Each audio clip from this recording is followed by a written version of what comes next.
Good day. In this video, I'd just like to show how you can set up WaveBee to go with WaveBee Creator, and we'll do the receiving using WaveBee Touch here.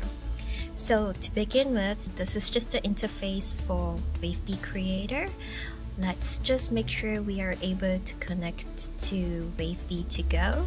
This is where you would simulate, so in WaveBee Creator you would simulate the scenarios and load it into WaveBee to go. So to begin with, just make sure to connect to WaveBee. It's always shown as WaveBee WB with the serial number, so we've just checked that that's the right one. Let's just connect to it. You may be asked for a password, and it would be WaveBee AP with WB and AP in capital letters. This is in the user guide, so you can always just double check that.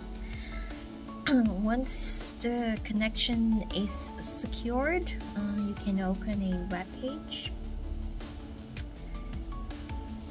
and then go to 192.168.32.1. Again, all this is in the user guide, just doing a video here for reference.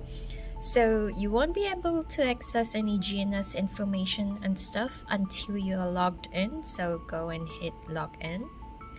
Default username and password are the same, and that's WB user, so put that in. Once you're logged in, you should then be able to check on the GNSS device. So again, yeah, just turn it on. All four LEDs should blink once, and then if you leave it on for a while, it should then lock to the GPS. So once you have that, you can go into licenses and check for if you have the right licenses. This is a demo unit, so I will have the right ones. Now if you go into simulation, this is where you can create scenarios in WaveBee Creator, get the file and add scenarios. So it can be, you can load this in on your PC or a thumb drive and select it. So I'll not go through WaveBee Creator now. I'll just do a setup of how to get it simulating example scenarios on the to-go, and then we'll check for them here.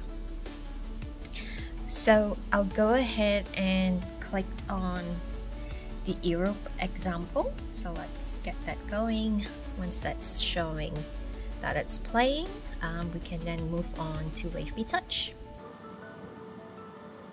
So it's running now, and I want to see if I have my settings in WaveBee Touch. So I'm currently in Australia, but I have my example is in Europe, so I'm just trying to show here what you may have to do when loading maps. So let's click on settings, and then because this is Europe standards, that's checked. Just make sure you have the right standards checked. Now you can see under maps, this is Australia, but I want to see Europe, so I'm going to hit Europe, hit OK. I may need to just do a restart now, so just go back to settings, do a restart, hit OK. Give it a little while. Now you may be presented with a white screen. That's very normal. You just want to zoom out. It's 200, and you may have to just scroll down and to the right until you get to Australia. You may have to go it the other way too. There you go.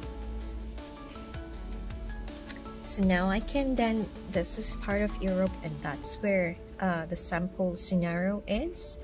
So I'm just going to then zoom in.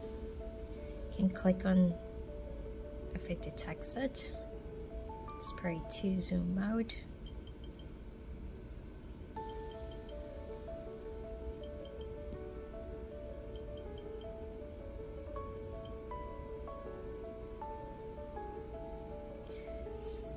There you go. So it might take a little time to load, and that's very normal.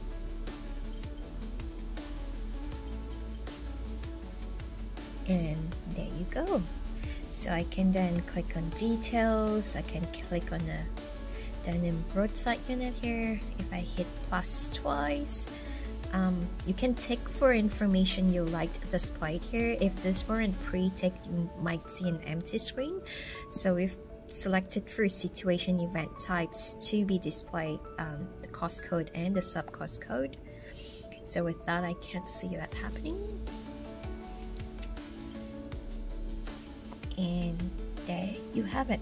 So just a simple video today on how to get scenarios loaded from your PC to the WaveBee to go and have it detected on the WaveBee Touch. Thanks for watching.